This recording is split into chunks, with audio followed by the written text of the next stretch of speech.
Assalamualaikum warahmatullahi wabarakatuh. Alhamdulillah wassalatu wassalamu ala Rasulillah ma ba'd.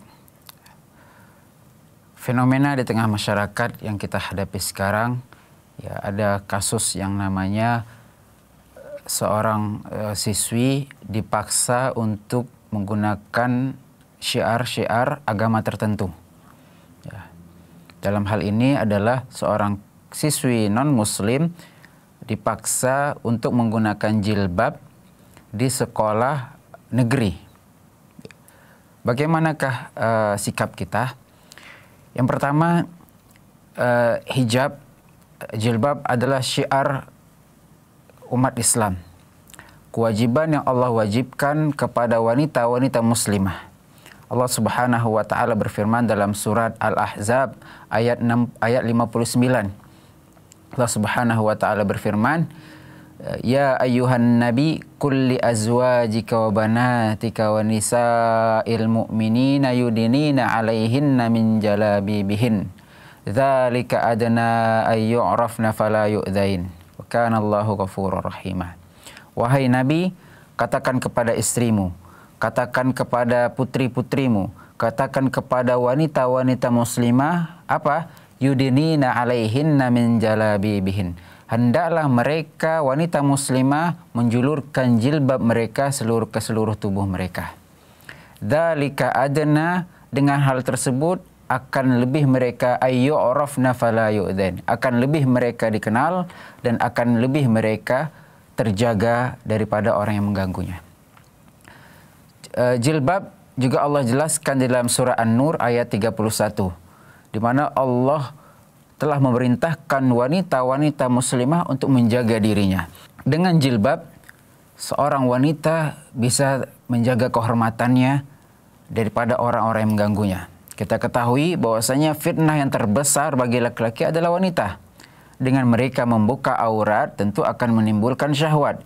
Ketika seseorang timbul syahwat melihat wanita yang tidak menggunakan jilbab, tentu dia akan berdosa.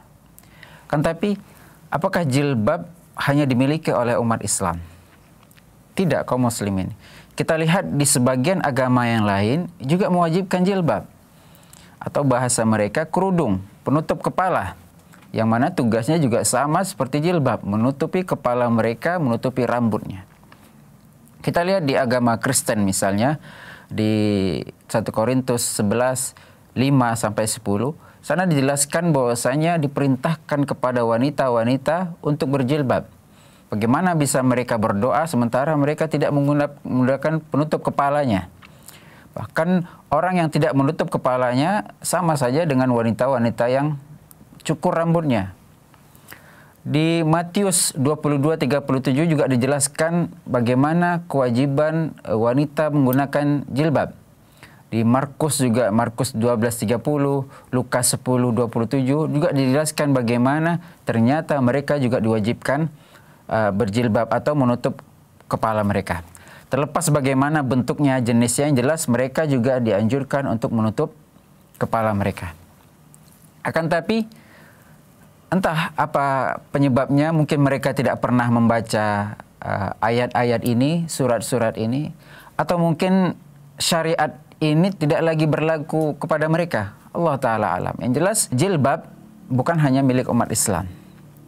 Jadi jangan sampai mereka merasa ini paksaan. Kenapa? Karena di syariat mereka sendiri juga ada. Mungkin mereka tidak pernah baca.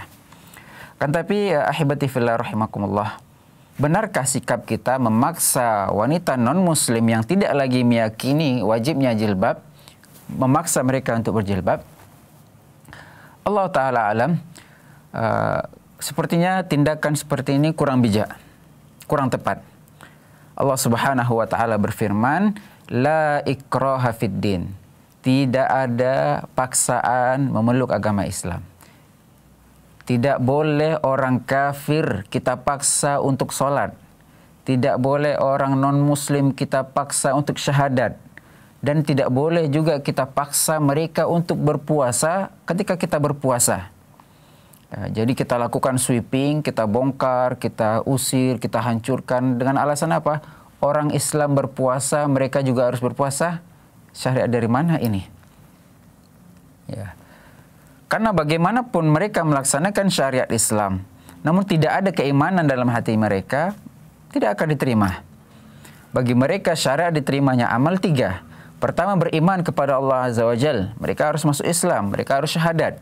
Kedua, ikhlas lillahi ta'ala. Kemudian mengikuti sunnah Nabi SAW. Jadi tidaklah bijak kita maksa mereka untuk melaksanakan syariat-syariat Islam.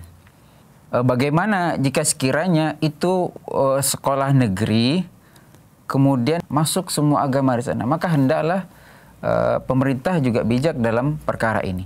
Jika pemerintah melarang sekolah tersebut untuk memaksa muridnya melakukan atau mengamalkan syiar agama tertentu, maka hendaklah mereka pun harus adil dalam perkara tersebut. Ya, artinya apa? Ketika kita mentoleransi seseorang melakukan ibadah yang mereka yakini, keyakinan yang mereka yakini, maka hendaklah itu kita amalkan pula kepada agama yang lainnya, terutama agama Islam. Kita lihat fenomena di tengah masyarakat. Ya, ketika umat Islam dipaksa untuk membuka cadar mereka. Siapa yang memaksanya? Umat Islam itu sendiri. Sekolah itu sendiri. Padahal kita katakan tidak boleh memaksa untuk melakukan syiar agama lain, begitu pula tidak boleh melarang orang mengamalkan syiar agamanya sendiri. Ketika dia yakini jilbab itu seperti ini, maka kita biarkan. Karena kita sebagai bangsa negara Republik Indonesia, kita dibebaskan untuk mengamalkan keyakinan kita masing-masing. Ya. Kan tapi fenomena di tengah masyarakat, siapa yang melarang umat Islam untuk melaksanakan ibadah mereka? Umat Islam itu sendiri. Sementara kita tidak boleh paksa umat lain untuk melaksanakan ajaran agama kita, benar. Tapi kenapa kita larang umat Islam untuk mengamalkan ajaran mereka sendiri? Allah Subhanahu wa Ta'ala berfirman, menunjukkan bahwasanya ada orang-orang yang tidak suka ketika umat Islam kembali kepada agamanya. Allah Subhanahu wa Ta'ala berfirman, "Walan tardo ankal yahudu walan nasara hatta tattabi'a millatahum."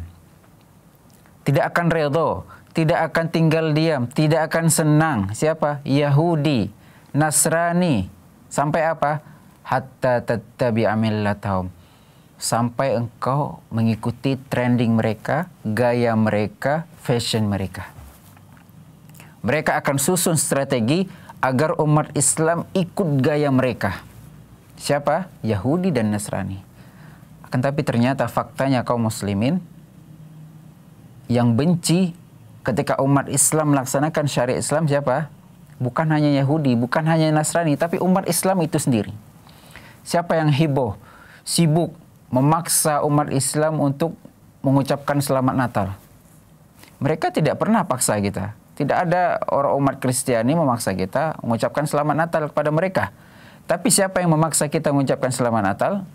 Umat Islam sendiri, bahkan ulama-ulamanya.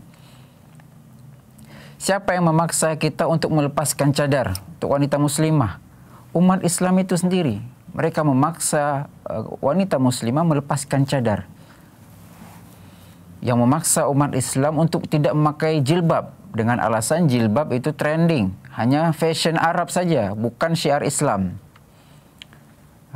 Maka ahibati fillah rahimakumullah, di zaman seperti ini memang kita butuh sabar yang kuat diiringi dengan menuntut ilmu. Karena fitnah yang kita temui di akhir zaman seperti ini sangatlah luar biasa. Semakin tinggi iman seseorang, semakin tinggi amalnya, maka akan semakin tinggi pula cobaannya. Pohon yang semakin tinggi menjulang ke atas, kalau dia tidak menancap pula ke bawah, ke akar, ke bumi, maka dia akan tumbang, dia akan patah, diterjang angin dan badai. Maka ketika kita sudah mengikrarkan diri bahwasanya saya mengikuti Allah Azza wa Jalla, mengikuti sunnah Nabi SAW, maka kita iringi pula dengan sabar yang tinggi, iringi pula dengan menuntut ilmu yang banyak. Allah Subhanahu wa Ta'ala berfirman, "Ahasiban nas ayyutraku ayyakulu amanna wahum la yuftanun." Apakah manusia mengira dibiarkan mereka begitu saja mengatakan kami beriman, kami sudah ngaji, kami sudah ikut sunnah, wahum la yuftanun, sementara mereka belum diuji. Orang kalau mau naik kelas harus ada ujian. Orang kalau mau lulus harus ada ujian seleksi dan semacamnya. Begitu pula orang yang mengikrarkan dirinya beriman, mengikuti sunnah Nabi Sallallahu Alaihi Wasallam, mereka akan diuji. Maka ini mungkin bentuk ujian dari Allah Subhanahu Wa Taala. Dengan ujian tersebut akan nampak siapa yang akan lulus, siapa yang akan berhasil, siapa yang benar-benar ikhlas, wala ya'lamannal kadzibin, dan siapa yang hanya ikutin trending, siapa yang hanya berjilbab ngikutin teman-teman, siapa yang hanya bercadar ngikutin fashion, siapa yang hanya ngaji hanya ngikuti trending, maka akan kelihatan kapan? Ketika Allah timpa ujian dan fitnah seperti ini. Barakallahu fikum. Assalamualaikum warahmatullahi wabarakatuh.